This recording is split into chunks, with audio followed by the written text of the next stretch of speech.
പല ഫോട്ടോകളിലായുള്ളവരെ നല്ലൊരു ബാക്ക്ഗ്രൗണ്ടൊക്കെ നൽകി ഒരുമിപ്പിച്ച് ഒരു ഫോട്ടോയിലാക്കി മാറ്റാനും ഇനി ഗ്രൂപ്പ് ഫോട്ടോ ആയാലും സാധാരണ ഫോട്ടോ ആയാലും അതിലെ ഒരു വ്യക്തിയുടെ തല മാറ്റി മറ്റൊരു വ്യക്തിയുടെ തല ആഡ് ചെയ്യാനും ഇനി നമ്മുടെ തന്നെ ഒരുപാട് ഫോട്ടോകളുണ്ടെങ്കിൽ അതൊക്കെ ഒറ്റ ഫ്രെയിമിൽ ഒരു ഫോട്ടോ ആക്കി മാറ്റാനും ഒക്കെ സഹായിക്കുന്ന മനോഹരമായ ഒരു ആപ്ലിക്കേഷനാണ് ഇന്നത്തെ വീഡിയോയിൽ ഞാൻ പരിചയപ്പെടുത്തുന്നത്. പിന്നെ ഈ ഒരു ആപ്ലിക്കേഷനെ കൊണ്ട് ഇത് മാത്രമല്ല പ്രയോജനം, നമുക്ക് ഫോട്ടോയുടെ ബാക്ക്ഗ്രൗണ്ട് റിമൂവ് ചെയ്യാം, മറ്റൊരു ബാക്ക്ഗ്രൗണ്ട് ആഡ് ചെയ്യാം, അങ്ങനെയൊക്കെ സഹായിക്കുന്ന ഒരു കുഞ്ഞൻ ആപ്ലിക്കേഷനാണ്. പിന്നെ ഇതൊരു ഫ്രീ ആപ്ലിക്കേഷൻ ആയതുകൊണ്ട് തന്നെ ഇതിനകത്ത് പരസ്യങ്ങൾ ഉണ്ടാവും. പിന്നെ ഈ ഒരു ആപ്ലിക്കേഷൻ ഡൗൺലോഡ് ചെയ്തെടുക്കേണ്ട ലിങ്ക് ഫേസ്ബുക്കിലുള്ളവർക്ക് കമൻറ്റ് ബോക്സിലും യൂട്യൂബിലുള്ളവർക്ക് ഡിസ്ക്രിപ്ഷനിലും നൽകിയിട്ടുണ്ട്. ആ ലിങ്കിലൂടെ നിങ്ങൾ പ്ലേ സ്റ്റോറിൽ നിന്ന് ആപ്ലിക്കേഷൻ ഡൗൺലോഡ് ചെയ്യുക. ഇനി ഈ ആപ്ലിക്കേഷൻ്റെ കൂടുതൽ വിശദാംശങ്ങൾ വീഡിയോയിൽ ഞാൻ പറഞ്ഞു തരാം.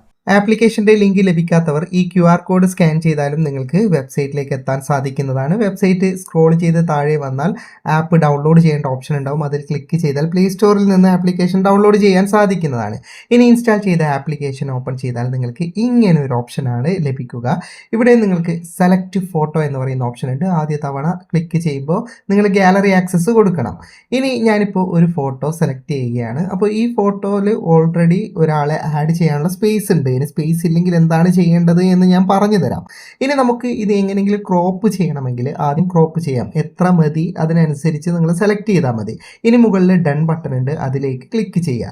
ഓക്കെ, ഇപ്പോൾ ഈ ഫോട്ടോ ഇതിൽ സെറ്റായി. ഇനി നമുക്ക് അഡീഷണൽ ആയിട്ടൊരു ഫോട്ടോ ഇതിലേക്ക് ആഡ് ചെയ്യണമെങ്കിൽ മുകളിൽ നിങ്ങൾക്ക് ഒരു ആഡ് ഫോട്ടോ എന്ന് പറയുന്ന ബട്ടൺ കാണാൻ സാധിക്കുന്നതാണ്. അതിലേക്ക് ക്ലിക്ക് ചെയ്തിട്ട് ഏത് ഫോട്ടോ ആണ് ആഡ് ചെയ്യേണ്ടത് അത് ജസ്റ്റ് സെലക്ട് ചെയ്യുക. ഇനി ഇത് നിങ്ങൾ പരമാവധി ക്രോപ്പ് ചെയ്യണം. നിങ്ങളുടെ ശരീരഭാഗങ്ങൾ കട്ടാവരുത്, പരമാവധി ക്രോപ്പ് ചെയ്ത് കൊടുക്കണം. എന്നിട്ട് ഡൺ ബട്ടൺ കൊടുക്കുക. ഓക്കെ, ഇത്രയും ചെയ്ത് കഴിഞ്ഞാൽ ബാക്ക്ഗ്രൗണ്ട് റിമൂവ് ആകാതെ തന്നെ ആ ഫോട്ടോ നമുക്ക് അതിലേക്ക് ലഭിക്കും. ഇനി ഇതിൻ്റെ ബാക്ക്ഗ്രൗണ്ട് റിമൂവ് ചെയ്യാൻ വേണ്ടിയിട്ട് താഴെ നിങ്ങൾക്ക് കട്ട് എന്ന് പറയുന്ന ഒരു ഓപ്ഷൻ കാണാൻ സാധിക്കുന്നതാണ്. ജസ്റ്റ് നിങ്ങൾ അതിലേക്കൊന്ന് ക്ലിക്ക് ചെയ്യുക. അപ്പോൾ ഫോട്ടോയുടെ ബാക്ക്ഗ്രൗണ്ട് റിമൂവ് ചെയ്യേണ്ട നിരവധി ഓപ്ഷൻ ഇവിടെ താഴെ ലഭിക്കും. അതിൽ ആദ്യത്തെ AI ഓട്ടോ എന്ന് പറയുന്ന ഓപ്ഷനാണ് ഏറ്റവും മികച്ചത്. നിങ്ങൾ അതിലേക്ക് ക്ലിക്ക് ചെയ്താൽ ഓട്ടോമാറ്റിക്കലി ഫോട്ടോയുടെ ബാക്ക്ഗ്രൗണ്ട് റിമൂവ് ആവും. ഇനി ബാക്ക്ഗ്രൗണ്ട് റിമൂവ് ആയതിൽ എന്തെങ്കിലും പ്രശ്നങ്ങളുണ്ടെങ്കിൽ സൈഡിലൊക്കെ എന്തെങ്കിലും കാണുന്നുണ്ടെങ്കിൽ അത് റിമൂവ് ചെയ്യാനാണ് താഴെ ഓപ്ഷൻ ഉള്ളത്. ഇപ്പം എൻ്റെ ഫോട്ടോയുടെ കൈയുടെ ഇടയിലുള്ള വെളുത്ത ഭാഗം പോയിട്ടില്ല. ഇതുപോലെ ബാക്ക്ഗ്രൗണ്ട് റിമൂവ് ആയതിൽ എന്തെങ്കിലും പ്രശ്നമുണ്ടെങ്കിൽ ഈ ടൂളുകളൊക്കെ ഉപയോഗിച്ച് നമുക്കത് പരിഹരിക്കാൻ സാധിക്കുന്നതാണ്. അതുപോലെ അധികമായിട്ട് എന്തെങ്കിലും കട്ടായി പോയിട്ടുണ്ടെങ്കിൽ ഇവിടെ റിപ്പയർ ചെയ്യേണ്ട ബട്ടൺ ഉണ്ട്. അതിലേക്ക് ക്ലിക്ക് ചെയ്തിട്ട് അവിടെ പോയ ഭാഗം നമുക്ക് വീണ്ടും കൊണ്ടുവരാൻ സാധിക്കുന്നതാണ്. ബാക്ക്ഗ്രൗണ്ട് റിമൂവ് ചെയ്ത് ഡൺ ബട്ടൺ ക്ലിക്ക് ചെയ്താൽ പിന്നെ എഡ്ജ് ക്ലിയർ ചെയ്യേണ്ട ഓപ്ഷൻ താഴെ ഉണ്ടാവും. അതിൽ ഏത് നമ്പറാണ് വേണ്ടത് അത് സെലക്ട് ചെയ്യുക. എത്രത്തോളം എഡ്ജ് ക്ലിയർ ചെയ്യണം അതിനനുസരിച്ച് നമ്പർ സെലക്ട് ചെയ്തതിന് ശേഷം മുകളിലുള്ള ഡൺ ബട്ടൺ ക്ലിക്ക് ചെയ്താൽ ഇപ്പോൾ നിങ്ങൾക്ക് കാണാം എൻ്റെയും മമ്മൂക്കയുടെയും ചിത്രം ഒരുമിച്ചായിട്ടുണ്ട്. ഇനി എനിക്ക് അതിൻ്റെ വലിപ്പ വ്യത്യാസം അങ്ങോട്ടും ഇങ്ങോട്ടും ഒക്കെ അഡ്ജസ്റ്റ് ചെയ്യാൻ സാധിക്കുന്നതാണ്. ഇനി ആദ്യം സെലക്ട് ചെയ്ത ഫോട്ടോയിൽ മറ്റൊരാളെ ആഡ് ചെയ്യാൻ സ്പേസ് ഇല്ലാത്ത ഫോട്ടോ ആണ് നിങ്ങൾ തിരഞ്ഞെടുത്തതെങ്കിൽ ആദ്യം നിങ്ങൾ ചിത്രം സെലക്ട് ചെയ്യുന്നതിന് പകരം ബാക്ക്ഗ്രൗണ്ട് ആണ് സെലക്ട് ചെയ്യേണ്ടത്. ഇപ്പം ഞാൻ ഓൾറെഡി എൻ്റെ ഫോട്ടോ ആഡ് ചെയ്ത് കഴിഞ്ഞു. ഞാനിപ്പോൾ തൽക്കാലം മുകളിൽ ബാക്ക്ഗ്രൗണ്ട് ഓപ്ഷൻ ഉണ്ട്, അതിലേക്ക് ക്ലിക്ക് ചെയ്തിട്ട് പുതിയൊരു ബാക്ക്ഗ്രൗണ്ട് ആഡ് ചെയ്യുകയാണ്. ഓൾറെഡി എൻ്റെ ഫോട്ടോ കട്ട് ചെയ്ത് ഇതിനകത്ത് തന്നെ ഉണ്ട്, അത് ഞാനൊന്നും ചെയ്യുന്നില്ല. ഇനി വീണ്ടും ഞാൻ മമ്മൂക്കയെ കൂടി ഇതിൽ ആഡ് ചെയ്യുകയാണ്. ആഡ് ഓപ്ഷൻ എടുത്തിട്ട് മമ്മൂക്കയുടെ ഫോട്ടോ ആഡ് ചെയ്തിട്ടുണ്ട്. നേരത്തേതുപോലെ തന്നെ ഞാൻ ബാക്ക്ഗ്രൗണ്ട് എറേസ് ചെയ്തിട്ടുണ്ട്. ഇതുപോലെ നമുക്ക് എത്ര പേരെ വേണമെങ്കിലും നമ്മുടെ ഫ്രെയിമിലേക്ക് കൊണ്ടുവരാൻ പറ്റും. ഒരു ബാക്ക്ഗ്രൗണ്ട് ഇട്ടിട്ട് നിങ്ങൾക്ക് സ്പേസ് ഇല്ലാത്ത ഫോട്ടോ ആണെങ്കിലും കട്ട് ചെയ്തിട്ട് ഇതിനകത്തേക്ക് കൊണ്ടുവരാൻ സാധിക്കുന്നതാണ്. ഇനി ലെയർ അഡ്ജസ്റ്റ് ചെയ്യാൻ, അതായത് ആരെ മുന്നിൽ വേണം ആരെ പിന്നിൽ വേണം അതൊക്കെ നിങ്ങൾക്ക് ഇവിടെ ഇടതുഭാഗത്ത് ഓപ്ഷൻ ഉണ്ട്. അത് നിങ്ങൾ ക്ലിക്ക് ചെയ്തിട്ട് എത്ര ആൾക്കാരുണ്ടെങ്കിലും എത്ര ഫോട്ടോ ഉണ്ടെങ്കിലും അത് മുകളിലും താഴെയുമാക്കി മാറ്റാൻ സാധിക്കും. ആരാണ് മുന്നിൽ വേണ്ടത് ആരാണ് പിറകിൽ വേണ്ടത് അതനുസരിച്ച് നിങ്ങൾക്ക് ഇതിനകത്ത് സെറ്റ് ചെയ്യാൻ സാധിക്കുന്നതാണ്.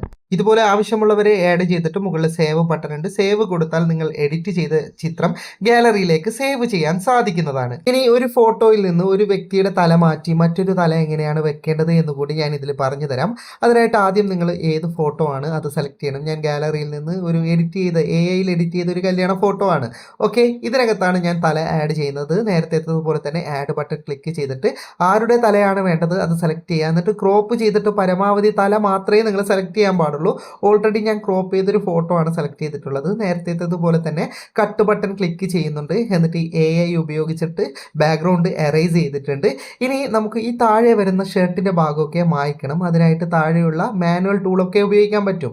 അതിൽ ക്ലിക്ക് ചെയ്തിട്ട് നിങ്ങൾ പരമാവധി തല മാത്രം വൃത്തിയായിട്ട് മുറിച്ചെടുക്കണം കേട്ടോ. ഇതുപോലെ മായ്ച്ചിട്ട് നമുക്ക് സൈസ് കൂട്ടുകയും കുറയ്ക്കുകയും ചെയ്യാം മായ്ക്കുന്ന റബ്ബറിൻ്റെ.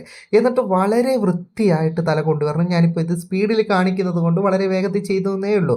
എന്നിട്ട് തല മുറിച്ചിട്ട് കറക്റ്റായിട്ട് എടുത്തതിന് ശേഷം ഡൺ ബട്ടൺ ക്ലിക്ക് ചെയ്യുക. ഇനി നേരെ ഏത് ഫേസിലാണ് വേണ്ടത് അത് നമുക്ക് വളരെ കൃത്യമായിട്ട് വെക്കാൻ പറ്റും. പിന്നെ നിങ്ങളുടെ എഡിറ്റിങ്ങിൻ്റെ പവർ അനുസരിച്ച്, അതായത് നിങ്ങളുടെ കൈമഴക്കം അനുസരിച്ചായിരിക്കും നിങ്ങൾക്ക് ഔട്ട്പുട്ട് കിട്ടുക. പിന്നെ ഇതിലൊക്കെ പ്രധാനമായിട്ട് മനസ്സിലാക്കിയിരിക്കേണ്ടത് നമ്മുടെ ഐഡിയ അനുസരിച്ചിട്ടുള്ള ഔട്ട്പുട്ടാണ് ലഭിക്കുക. അതായത് ഇപ്പോൾ നിങ്ങളൊരു ഗ്രൂപ്പ് ഫോട്ടോയിൽ നിന്ന് ഒരു പുതിയൊരാളെ ആഡ് ചെയ്യാൻ ഉദ്ദേശിക്കുന്നുണ്ടെങ്കിൽ ആരുടെ ഫോട്ടോ ആണ് അതിൽ നിന്ന് മാറ്റേണ്ടത്, ആ വ്യക്തി എങ്ങനെയാണ് നിന്നിട്ടുള്ളത് അതുപോലെ പുതിയ വ്യക്തിയെ നിർത്തി ഫോട്ടോ എടുത്തിട്ട് തല ഇതിലേക്ക് കയറ്റാൻ പറ്റും. അങ്ങനെ പല രീതിയിൽ നിങ്ങളുടെ എഡിറ്റിംഗ് ഐഡിയ അനുസരിച്ചിട്ടുള്ള ഔട്ട്പുട്ടാണ് ലഭിക്കുക. ഞാനൊരു എക്സാമ്പിൾ നിങ്ങൾക്ക് കാണിച്ചു തരാം. ഇതിപ്പോൾ ഗാലറിയിലുള്ള 3 ഫോട്ടോകളാണ്. ഈ 3 ഫോട്ടോയും വളരെ മനോഹരമായ ഒരു റിയലിസ്റ്റിക് ആയിട്ട് തന്നെ ഞാനൊരു ഫോട്ടോയിലാക്കിയത് നിങ്ങൾക്ക് കാണാം. അത് എങ്ങനെയാണെന്ന് വെച്ചാൽ ബാക്ക്ഗ്രൗണ്ടിലെ ആ ചെടി പോലും ഞാൻ മുന്നിലേക്ക് കൊണ്ടുവന്നിട്ടുണ്ട്. കട്ട് ചെയ്തെടുത്തിട്ട്, അതായത് ആ ചെടിയുടെ ഭാഗം കട്ട് ചെയ്തെടുത്ത് അത് മുന്നിൽ വരണം, പിന്നിൽ വരണം, ആര് മുന്നിൽ നിൽക്കണം, ഇതൊക്കെ വ്യക്തമായി മനസ്സിലാക്കി പ്ലാൻ അനുസരിച്ച് ചെയ്താൽ നിങ്ങൾക്ക് വളരെ മനോഹരമായിട്ട് ഇതിനകത്ത് നിന്ന് എഡിറ്റ് ചെയ്യാൻ സാധിക്കുന്നതാണ്. വീഡിയോ ഇഷ്ടപ്പെട്ടെങ്കിൽ ലൈക്ക് ചെയ്യുക, നിങ്ങളുടെ അഭിപ്രായം കമൻറ്റ് ചെയ്യുക. ഒരുപാട് സുഹൃത്തുക്കൾക്ക് ഉപകാരപ്പെടും. ദയവായി ഷെയർ ചെയ്യുക. ഇതുപോലെയുള്ള വീഡിയോകൾ ദിവസേന ലഭിക്കാൻ FTM ക്രിയേഷൻ്റെ ഫേസ്ബുക്ക് പേജും യൂട്യൂബ് ചാനലും സബ്സ്ക്രൈബും ഫോളോയും ചെയ്യാൻ മറക്കരുത്. അപ്പോൾ വീണ്ടും കാണാം. അതുവരേക്കും ഗുഡ് ബൈ.